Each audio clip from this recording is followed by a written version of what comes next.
ॐ सहनाववतु सहनौ भुनक्तु सह वीर्यं करवावहै तेजस्विनावधीतमस्तु मा विद्विषावहै।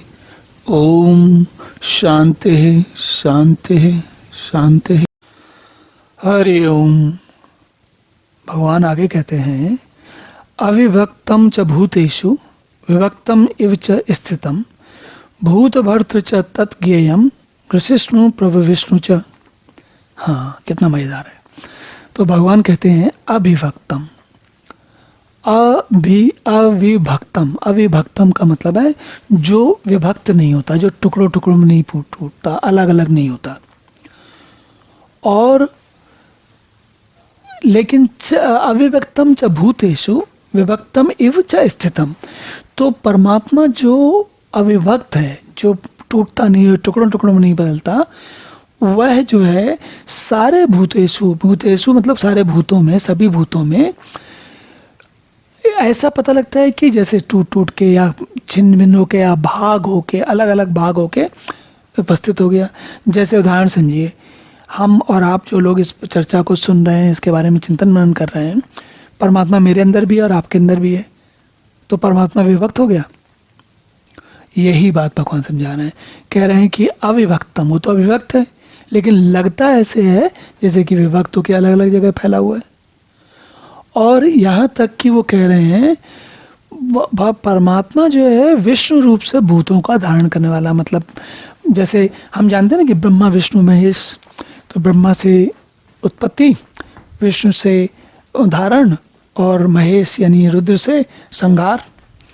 तो ये कह रहे हैं भगवान कि सबसे वही जो विभक्त सा अविभक्त परमात्मा, जो विभक्त सा पर प्रतीत होता है, वही परमात्मा सारे भूतों का उत्पत्ति, उनका पालन पोषण और संहार भी करता है।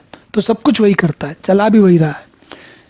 वैसे अगर यहाँ पर भी हम अपना पुराना वाला नियम लगाएं, कौन सा, कि परमात्मा सर्वत्र व्याप्त है, तो क्या होगा। देखिए, परमात्मा जब, जैसे हम कहते हैं कि हमने ये शरीर छोड़ा और मृत्यु हो गई और दूसरा शरीर लिया, तो जो दूसरा शरीर लेंगे वो कहाँ होगा, वो इस परमात्मा के अंदर होगा कि बाहर होगा,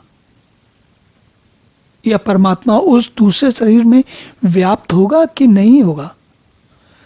अगर हम इसको देखेंगे तो हमें आसानी से समझ में आ जाएगा कि हमारा शरीर छोड़ना पकड़ना इसी परमात्मा के अंदर होता है। और हमने पहले से कहा कि परमात्मा सर्वत्र व्याप्त है, तो हमारे इस शरीर में भी व्याप्त है और अगले शरीर में भी व्याप्त रहेगा, और पिछले जितने असंख्य शरीर हुए हैं और जो आगे असंख्य शरीर होने वाले हैं उन सब में भी व्याप्त रहेगा। क्यों? क्योंकि परमात्मा तो सर्वत्र है और हर काल में है। और वही परमात्मा अपने कारण रूप से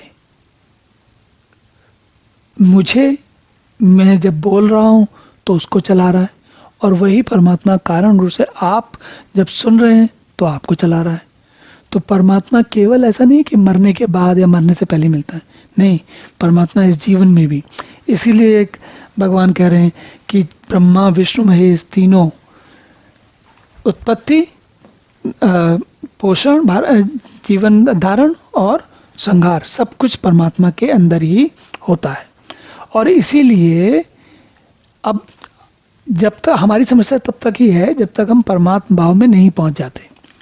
एक बार परमात्मा भाव में पहुंच गए तो हमारे लिए ये जो जन्म मृत्यु का कोई अर्थ ही नहीं, क्योंकि जन्म मृत्यु का अर्थ तो शरीर के लिए होता है, और शरीर मन बुद्धि के लिए होता है, और वो भी उस शरीर मन बुद्धि के लिए होता है जिसे परमात्मा का तत्व रूप से वास्तविक ज्ञान, उस परमात्मा का ठीक ठीक अनुभव नहीं हो जाता, जो कि पूरे जगत में व्याप्त है और विभाग रहित अविभक्त है और सारे भूतों में दिख रहा है, स्थितम है।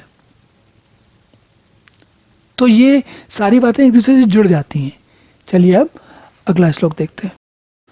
ओम पूर्णमदः पूर्णमिदं पूर्णात् पूर्णमुदच्यते पूर्णस्य पूर्णमादाय पूर्णमेवावशिष्यते।